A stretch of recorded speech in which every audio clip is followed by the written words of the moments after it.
Olá a todos, eu sou o Bruno Pires, aluno da pós da disciplina de Teoria da Computação, e eu vou estar falando um pouco sobre o meu projeto de IA, que são sobre máquinas de Turing como ferramentas e principalmente inspiração para modelos de inteligência artificial que são usados hoje em dia. Então, bom, trazendo um pouco do contexto não só da inteligência artificial, mas também da computação no geral, pois eu acho que todo mundo que acaba cursando computação já viu esse gráfico alguma vez na vida, da lei de Moore, onde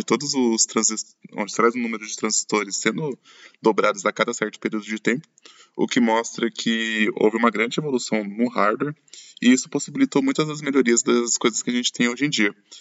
Então, não só para o contexto de inteligência artificial, mas diversos dispositivos hoje só são possíveis da gente usar por causa que a gente usa hoje, né? Só são tão sofisticados e a gente consegue ter tantos recursos que com eles, por causa da lei de Moore.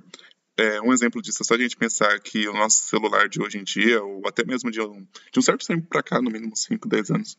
é muito mais potente, tem muito mais recursos do que os computadores que levaram o homem à lua em 1969. Então, isso também possibilitou muito o uso de inteligência artificial no dia a dia, e não só no nosso dia a dia, mas em aplicações de empresa, o avanço da pesquisa, enfim, em pontos mais complexos. E até mesmo pois os algoritmos de inteligência artificial não são tão novos assim em relação a esse tipo de comparativo, pois aqui a gente pode estar vendo esse gráfico mesmo começa em 1970, onde já existiam muitos métodos e algoritmos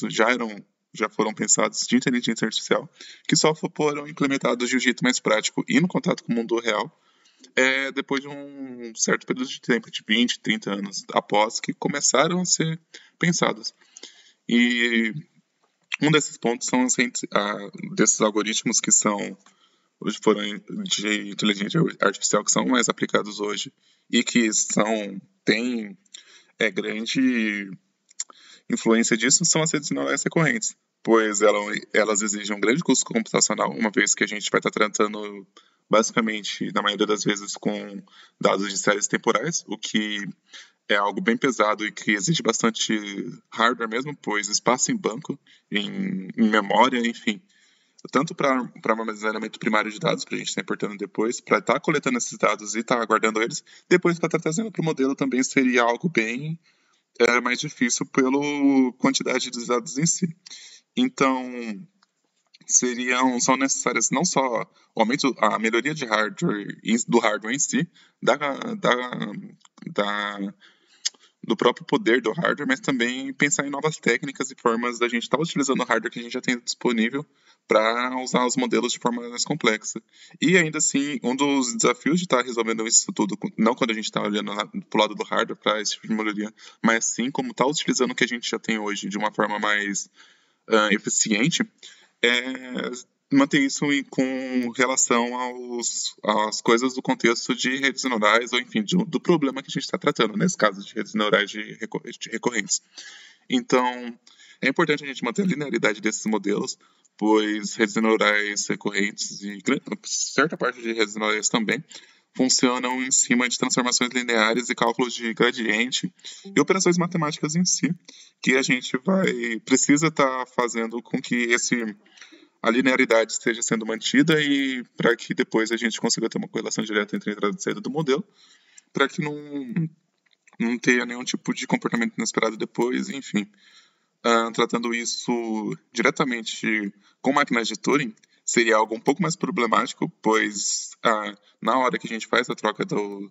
dos dados de forma discreta para contínua, traria problema, pois a máquina de Turing seria uma máquina que escreve na fita, e essa fita, como a gente seria escrevendo só 0 ou 1, isso não seria contínuo, seria discreto, né?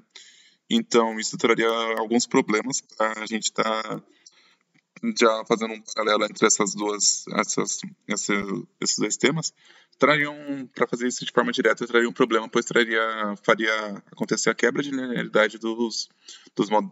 dados de todo o contexto, da forma que a gente está aplicando a rede neural de recorrência nessa lógica de máquina de Turing. Então, houve uma inspiração na máquina de Turing, ainda assim, onde a fita seria a memória externa, existe o controlador,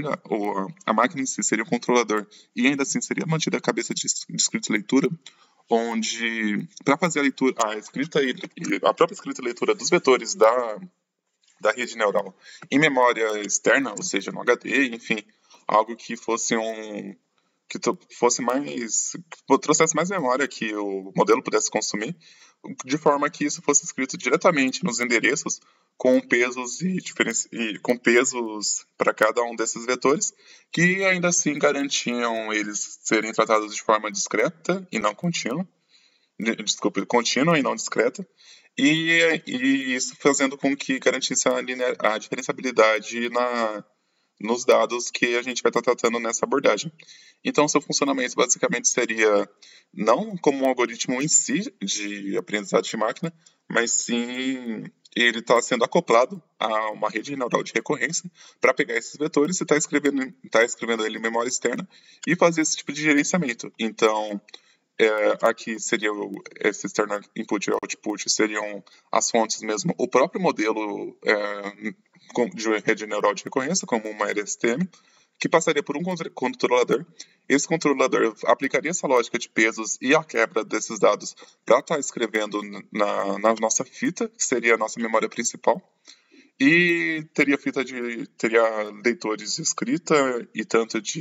teria a cabeça de escrita e leitura para fazer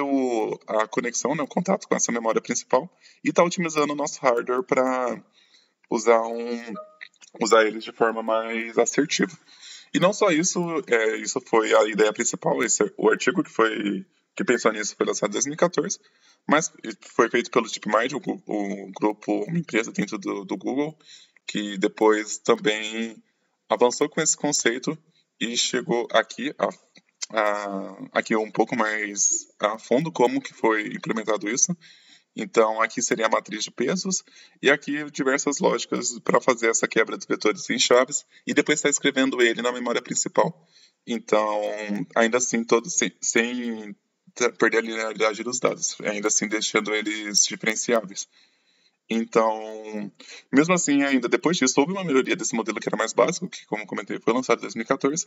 Para, em vez de Neural-Turing Machine, a gente teria, sim, a aplicação dele em Differentiable Neurocomputers, onde a gente faz o melhor gerenciamento de memória e endereçamento dessas informações, o que traz maior estabilidade para os modelos, pois eles, por algumas operações, às vezes, não serem tão otimizadas e teriam melhor... por pensar numa melhor abordagem que seria essa aqui, foi em cima das Neural Turing Machines, isso garantiu com que os modelos fossem mais assertivos e ainda assim a memória fosse usada de um jeito melhor e ainda assim não teria tanto problema do modelo, enfim, quebrar, não lidar tão bem com os dados e qualquer tipo de problema ao longo do caminho na prática, de implementação prática. Então isso fez com que existiam chaves mais específicas e uma quebra mais com mais procedimentos que tornariam todos esses processos mais fáceis, e esse tipo de mecanismo é utilizado em alguns mapas de metrôs do próprio Google Maps, principalmente nos mapas de Londres, dos metrôs de Londres. Então já existe aplicação prática para esse tipo de ponto pensado.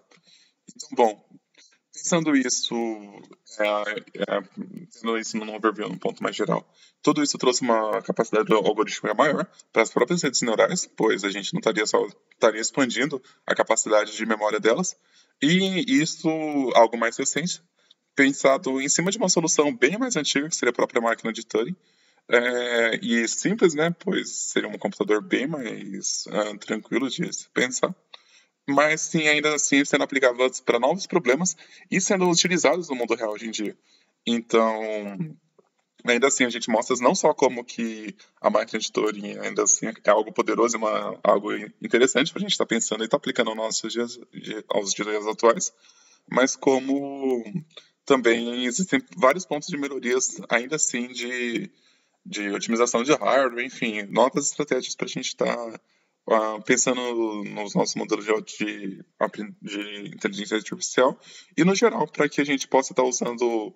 fazendo um uso mais otimizado do nosso computador. E ainda assim, como foi algo recente, como eu comentei, o primeiro artigo, os primeiros estudos foram de 2014, que foram publicados, ainda assim, pensando em toda a linha do tempo, é algo que ainda é factível de bastante melhoria e bastante pontos de estudo a mais. Como teve esse segundo modelo que eu apresentei agora, as DNCs, que expandiam a capacidade, melhoravam ainda assim, e ainda deixavam mais fácil o contexto prático. Então, se fosse algo daqui para frente é algo que pode ser bem mais explorado pela comunidade científica e até mesmo pela indústria. Então, bom, aqui algumas referências dos 2 artigos que eu consultei para estar trazendo as máquinas de Turing, as máquinas neurais de Turing, depois também sobre essa abordagem mais aprofundada do Google, do DeepMind, onde ele cita até os metrôs de Londres. E aqui a arquitetura mais a fundo das DNCs e aqui o artigo onde ele cita um texto sobre onde ele cita esses pontos ao metrô de Londres. Então, muito obrigado pela atenção de todos.